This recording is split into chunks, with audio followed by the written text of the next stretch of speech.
तो चलिए हमने बच्चों पहले ही क्या कर चुका है, 5 क्वेश्चन डिस्कस कर चुका है इकोनॉमिक्स का, जो पार्ट ए में है, इकोनॉमिक्स के पार्ट ए में, तो आप जाके वहाँ देख सकते हैं। और यहाँ क्वेश्चन नंबर 6 ही डिस्कस करेंगे। क्वेश्चन नंबर 6 क्या बोल रहा है कि स्थिर लागत और परिवर्तनशील लागत में अंतर स्पष्ट करिए, मतलब discriminate between the fix cost and variable cost. Fix cost का माने क्या हो गया कि जो कॉस्ट बदलेगा नहीं और बदलेगा तो एक बार बड़ा अमाउंट, ठीक है ना। वेरिएबल कॉस्ट क्या है कि प्रोडक्शन के साथ वैरी करेगा, ठीक है। तो फिक्स कॉस्ट नहीं बदलता है, वेरिएबल कॉस्ट बदलता है। कैसे, किसको बोलते हैं फिक्स कॉस्ट, किसको बोलते हैं मतलब परिवर्तनशील, मतलब फ्लक्चुएटिंग कॉस्ट, इसको आपको दिया वेरिएबल कॉस्ट, इसको आपको चेक करना है, ठीक है। तो अगर ये 3 फीचर्स आपको अगर दिख जाए तो आप बोल सकते हैं कि ये फिक्स है और ये वेरिएबल है। पहला बोला है फिक्स में कि इसका संबंध उत्पादन के स्थिर साधनों से होता है, मतलब जो फिक्स कॉस्ट है वो फिक्स संपत्ति पर लगता है, ठीक है ना, फिक्स संपत्ति पर लगता है।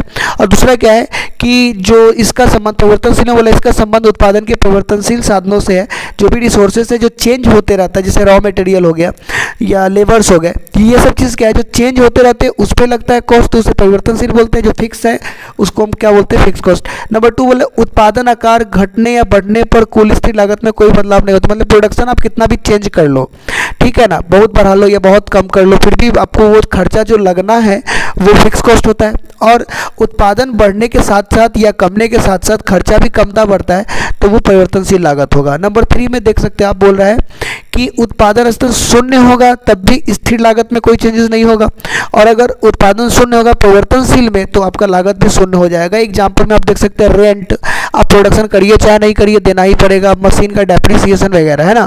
और वहाँ देख सकते हैं रॉ मटेरियल खरीदना या इलेक्ट्रिसिटी देना, इलेक्ट्रिसिटी कितना कंजप्शन करेंगे जितना मशीन चलेगा, तो ये वेरिएबल है और ये फिक्स हो गया, रेंट वगैरह फिक्स है और रॉ मटेरियल का खर्चा जो क्या है परिवर्तनशील है।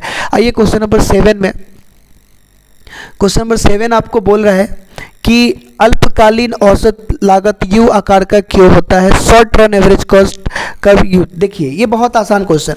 अल्पकालीन सबसे पहले बोला है कि इन शॉर्ट रन, मान लीजिए 1 महीने का आपके पास टाइम है या 6 महीने का टाइम है, तो आप क्या क्या बदल सकते हो, रॉ मटेरियल बढ़ा सकते हो, लेबर बढ़ा सकते हो, लेकिन थोड़े ना पूरा का पूरा 10 का 10 मशीन, बहुत बड़ा ज़मीन, पूरा फैक्ट्री ही बदल दोगे प्रोडक्शन के लिए, वो तो हो नहीं पाएगा। तो ऐसे केस में क्या होगा कि एक केस तक आप बहुत सारा वर्कर्स लगा दिए, बहुत सारा रॉ मटेरियल लगा दिए और मशीन का लोड बढ़ा दिए, तो एक स्थिति में क्या होगा, ज़्यादा प्रोडक्शन बढ़ेगा तो कॉस्ट कम जाएगा। तो शुरू में क्या होता है, कॉस्ट कम होता है, तो यू शेप में, यू में शुरू में क्या होता है नीचे की तरफ आएगा, फिर एक स्थिति में जाकर कॉस्ट आपका वहीं पे रुक जाएगा, तो आगे की तरफ बढ़ के रुका हुआ है। और उसके बाद फिर भी अगर आप कॉस्ट मतलब खर्चा बढ़ाइएगा, वेरिएबल कॉस्ट में ज़्यादा कॉस्ट लगाइएगा, तो क्या होगा ना कि आपका लागत बढ़ जाएगा लेकिन कॉस्ट नहीं कमेगा, तो फिर कॉस्ट आपका बढ़ जाता है, तो यू शेप बन के आ जाता है शॉर्ट रन में। तो मैं एक बार पढ़ के देखता हूँ इसमें क्या बोला है। अल्पकाल में परिवर्तनशील अनुपात का नियम लागू होता है, आरंभ में बढ़ते प्रतिफल के कारण लागत कम होता है, घटता है, फिर स्थिर हो जाता है, और फिर बाद में इसी क्रम में घटते प्रतिफल मिलने पर लागत बढ़ती है, मतलब कॉस्ट बढ़ने लगता है। तो इससे क्या बोल सकते हैं हम, इस कारण से उत्पादन आकार बढ़ने पर पहले लागत घटती है, फिर न्यूनतम होकर स्थिर हो जाती है और फिर बाद में कॉस्ट आपका बढ़ने लगता है, जिसके कारण से यू का आकृति बन जाता है। क्वेश्चन नंबर 8 में आते हैं। क्वेश्चन नंबर 8 क्या बोल रहा है कि पूर्ति का नियम क्या कहता है। देखिए पूर्ति का मतलब सप्लाई, सप्लाई का मतलब क्या होगा, सप्लाई जो है प्राइस के साथ जुड़ा होता है। अगर प्राइस ज़्यादा होगा तो प्रोड्यूसर सामान ज़्यादा बेचेगा, प्राइस कम होगा तो प्रोड्यूसर सामान बनाना कम कर देगा, बंद कर देगा। तो इसलिए बोलता है कि पूर्ति का नियम कि अगर प्राइस ज़्यादा हो तो सप्लाई ज़्यादा होगा और प्राइस कम होगा तो सप्लाई क्या होगा, कम होगा। आइए क्वेश्चन नंबर 9 की तरफ।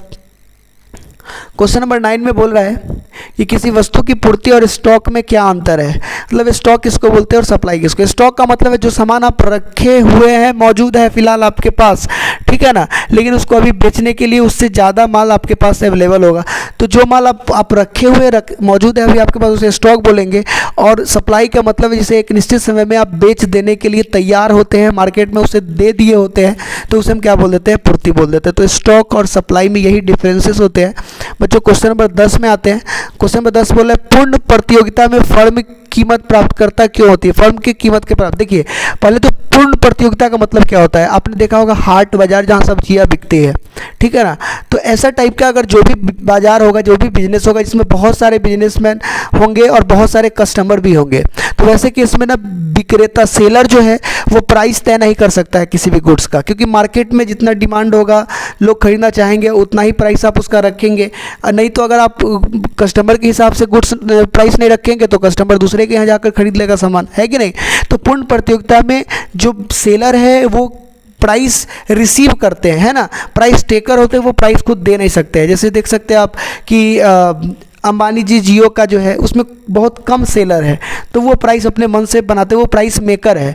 लेकिन जब भी हाट बाज़ार या कोई और बिजनेस देखते हैं जहाँ पे बहुत सारे सेलर है, तो इस केस में इसको हम क्या बोलते हैं, परफेक्ट कंपटीशन बोलते हैं। तो परफेक्ट कंपटीशन में कभी भी प्राइस सेलर नहीं तय कर सकता है, जब भी तय करेगा तो प्राइस को तय करेगा कौन, कस्टमर। मतलब डिमांड और सप्लाई के सहायता से क्या किया जाता है, प्राइस बनाया जाता है। तब आते हैं क्वेश्चन नंबर 11 में। क्वेश्चन नंबर 11 आपको बोल रहा है कि एकाधिकार उत्पन्न होने के दो प्रमुख कारण बताइए। मतलब जो बिजनेस है वो मोनोपोली कैसे क्रिएट होता है। तो एक तो बोला है कच्चे मालों का केंद्रीकरण, दूसरा पेटेंट का अधिकार। कच्चे माल मतलब जिसके पास सारा रॉ मटेरियल जो है वो एक ही लोग के पास अगर चला जाएगा, तो ऐसे केस में क्या होगा, या गवर्नमेंट मना कर देगा कि कोई दूसरा आदमी ये काम नहीं करेगा, या किसी के पास बहुत सारा कैपिटल हो जाएगा।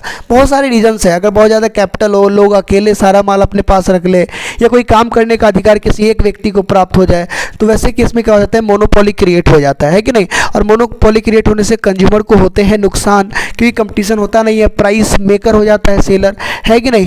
तो ये सब कारण है क्या होने के, एकाधिकार उत्पन्न होने के कारण होते हैं। आते हैं क्वेश्चन नंबर 12 की तरफ।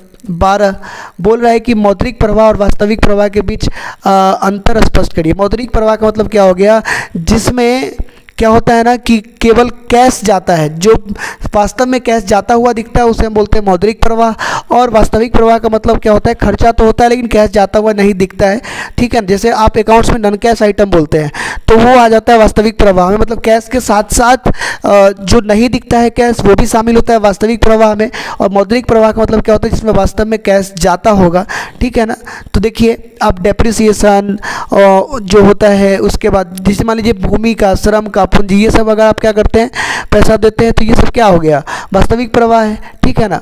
उसके आगे देखते हैं, बोला है फर्म साधन।